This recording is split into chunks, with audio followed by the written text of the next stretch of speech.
Hi, I'm Lucas, and today we talk about the Andycine A6.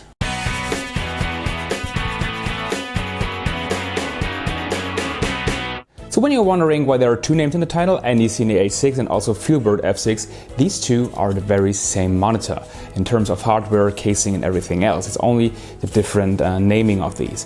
From what I've heard is that Andycine is the product that you would buy from Amazon and Amazon only, while Feelworld can be bought everywhere else. Also on Amazon. I personally don't really get why there's a separation between the two, because it's not made very clear, and if one product is very good, you would want your customers to find it. So to get a bit of a change, I thought it would be funny to make my very first unboxing. This way you can directly see everything that ships with this monitor, so we don't have to get into this in detail later on. So here it goes. So first time an unboxing from me. I just got the box out of this little plastic piece that came in this box from Amazon. Then I figured I could do an unboxing for this. In case you're wondering, there's my 3D printer in the background which makes some noises. I would have liked to wait till it's done printing, but when I ordered this, it got lost in the mail, and I had to reorder, and it was really messy, and I couldn't wait to I just wanted to play with it now. So it comes in its box. It's a nice box. It looks good, feels good, and it's a tight grip. So what comes out here? So we have a packaging list actually. So in here we should receive one piece of each: a monitor, sunshade mounting frame, HDMI cable, tilt arm, and a manual. So this is the first thing. I think this is a manual, the sunshade, of course. Let's pack it up.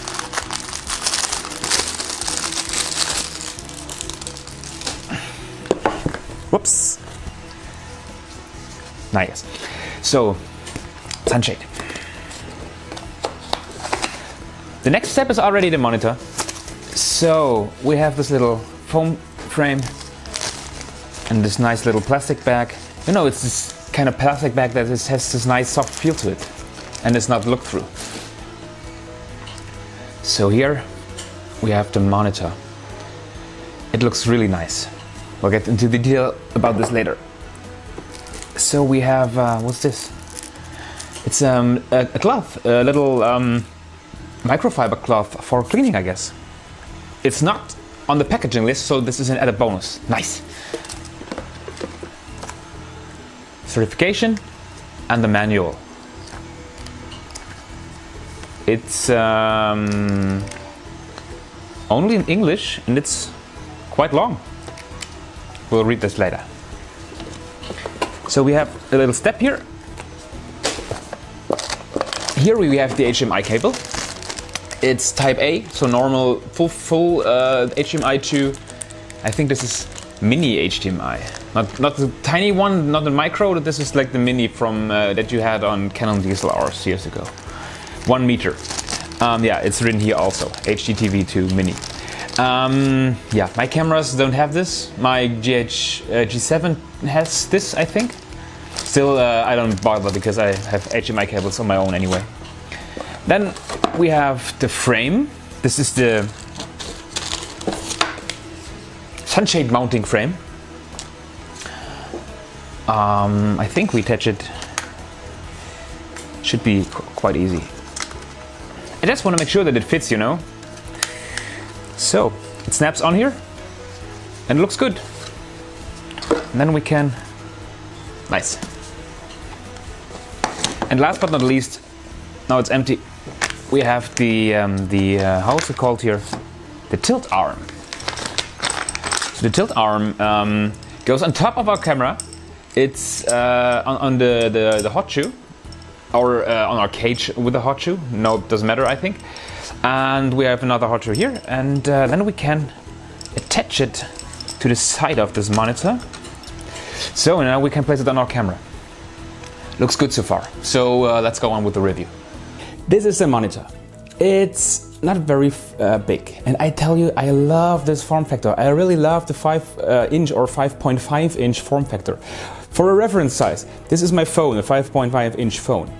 And the display is roughly the same. Of course not the casing, it's much smaller, but still it's great in terms of size, and I like this form factor, and it's not used very often anymore, unfortunately. 7-inch is was the way to go if you wanted an on-camera monitor with a decent feature set, but this monitor has a decent feature set and is very small and also very, very light, and I like this quite a lot. Get you an even better idea, I will quickly remove the hard plastic always on sun hood, just so you can see it even better, how small this monitor is. It's really small. So this is the relabeled A7S that I reviewed earlier, and to give you another idea of the size, it's really much smaller compared to a common 7-inch monitor. And the A7S is already kind of small for a 7-inch monitor because we don't have the very large bezel or controls underneath. So these are really, it's interesting to see the size difference, I think. Also from the side, if we look the thickness, the Feelworld, the Andycine, is a tiny tad thicker, I would say. But on the A7S we have the battery plate, and we cannot install a battery if the battery plate is not in place. Of course, when you use V-mounts or any other power source that's external, this doesn't bother you at all. But in the Andycine or Feelworld, we have already the battery plate integrated into the monitor, so we don't gain any more thickness when we want to use this monitor with batteries, which is kind of nice. We also have more 1/4-inch threads around the monitor. Compared to the A7S, we have one on top, on the bottom, and one on the right side of the monitor.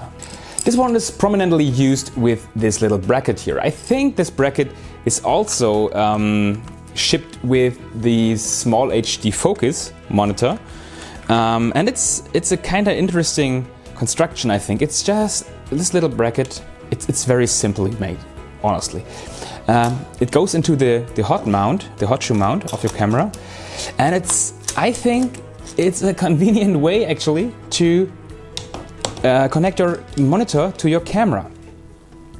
The one thing I dislike about the bracket, but I think this is in terms of construction and it's hard to get by it, but I just want to mention it.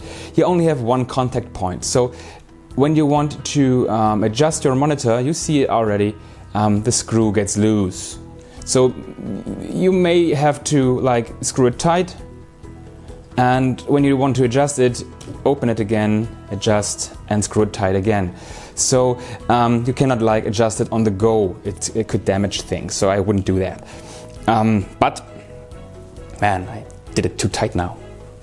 But I think it's still a convenient piece of gear to attach your monitor to your camera. We also have a cold shoe on the side here with a 1/4-inch thread, so we can attach other accessories. So we already talked about the battery plate and the back, and believe it or not, I bought some batteries for it. I finally got around to buy some Sony NP-F batteries.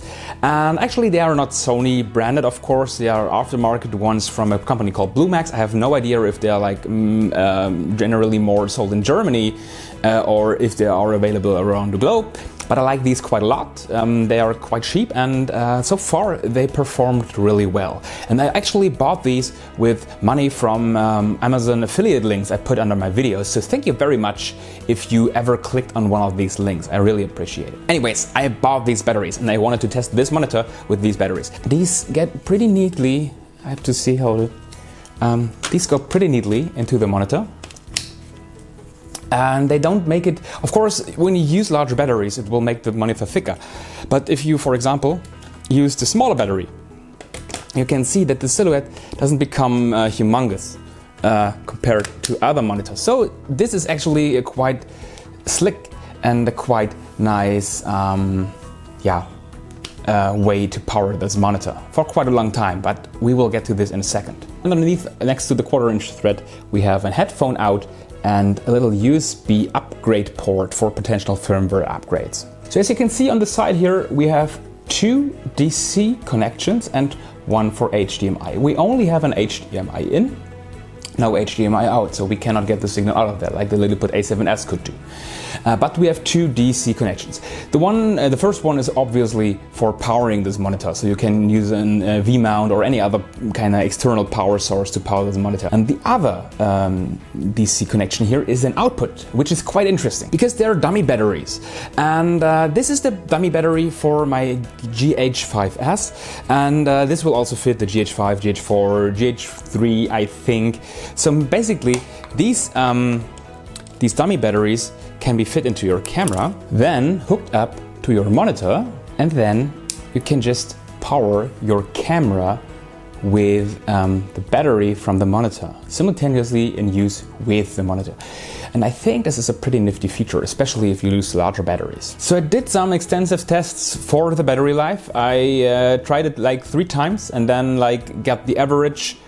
For lifetime, I will just picture it here because I could impossibly remember all the values, all the time I had. I tested this with the large batteries, of course, and with the smaller ones, and also with the battery in place and without a battery in place. Always in 4K, and when the dummy was in place, always with this display on, with the camera display on. And I find this important because it's pretty cool to have first a second monitor for like the operator, and this one could be for the focus puller, or if you just like want to get all your information on this display and have none on this display. I think this is also a pretty neat way to work with. Speaking of 4K, this monitor is 4K compatible. We can not only use the standard 4K UHD 3840 by 2160 resolution, we can also get the normal DCI 4K resolution of 4096 by 2160, but only at 24 frames per second. One thing that had to be mentioned though is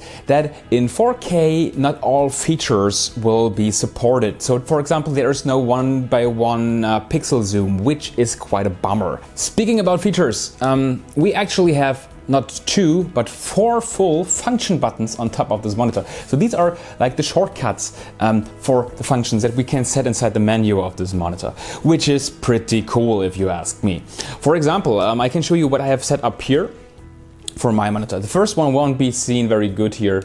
This is actually focus peaking. So you might be able to see like a slightly green line. You don't see it. You cannot see much anyway, can you? I mean, it's far too bright. Huh.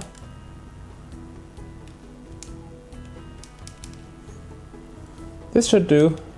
My next button would be false colors. And what I really love about the false colors from this monitor, and this is something I only saw so far in really expensive models, I hope you can see this here properly. We have a scale on the side. So we have a direct scale of which color represents which IRE.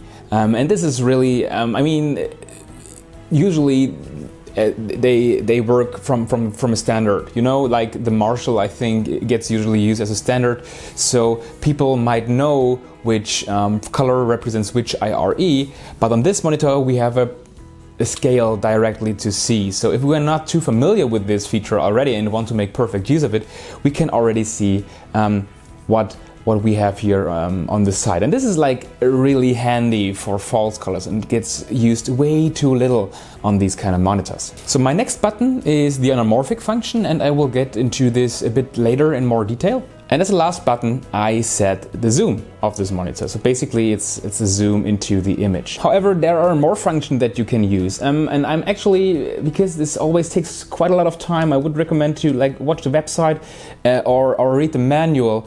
A histogram is in here. I can set the color of the peaking, as I mentioned earlier before. We have exposure level, like a zebra. Where's this thing I wanted to show you? Ah, here it is, 9 grid. So basically the 9 grid is quite an interesting function. Now with the buttons of this monitor we can switch through these grids, and now when I hit in this case the F4 button, I zoom into this little area, because the zoom function is mainly used for the center of the image. And just so you have seen it one time, this is what the zebra looks like on this monitor. This function is called overexposure, and we can set the threshold when it kicks in ourselves. In this case, this is 84 IRE. The anamorphic function offers 3 modes. The first is 1.33 times, which plays totally fine with an anamorphic lens of that factor. It stretches our 60:9 image to the desired aspect ratio. Issues arise with the 2x mode while recording 4:3, as the camera outputs our 4:3 image in a 16:9 container with black borders. As we can't use the zoom in 4K, we are left with a very cropped image. Interestingly, the third mode, 2x Mag, is able to zoom into the 4K image, but far too much. When we now set our output to Full HD, we can use the zoom, however the normal one is already far too much. Inside the menu though, we can use the Zoom All function. This will make the image bigger, but also crop the top and the bottom while zooming in, as you can see here. So I want to appreciate again the size and form factor of this monitor. Of course, my cable now is a bit stiff and could be a bit shorter. I think there are HDMI cables that are coiled like this dummy battery cable. By the way, there are other dummy batteries available for this monitor, compatible with like Canon and Sony, I believe. I really like this because it's so light, it's so small, and you can still see things really, really well. And I really appreciate this form factor, and I really hate it that many people don't build this anymore, many companies don't build it anymore. The panel is a Full HD panel, so it's 1920 by 1080, which is quite nice. But let's look a bit more into it, like the delay we have from it and the general quality of the panel. Generally speaking, the image looks truly amazing. Because of the very high DPI, we get a very crisp image, which is hard, if not impossible, to show off in a video like this. Checking the panel, I could see that it's actually a bit brighter than advertised, even though the contrast is a bit lower. The results for color aren't amazing, but it's only fair to note that the colors with the worst delta E values are usually the very saturated ones that you won't encounter that much or at all in the real world. Regardless if you output 4K or Full HD, progressive or interlaced, the delay of this monitor is around 3 frames, which is totally fair. In fact, my ISO desktop monitor is only marginally better with a delay of around 1.5 frames. So that's it, the Andycine A6 or Feelworld F6. I think it's a great little monitor, it's a great value. It's a bit more expensive than the relabeled A7S that I showed you. But personally, I value the smaller form factor and the DC output more than, for example, the second HDMI output that we would get on the relabeled monitor. I really like this form factor. I have to mention this again. I find it convenient, especially to use with a bracket like this, way more than these tiny ball heads that you usually get. This is way more convenient and way more secure. And I would really appreciate if other companies, if more companies would make something like it, because we see this far too little on the market. So thank you very much for watching. My name is Lucas and I see you next time. Bye bye.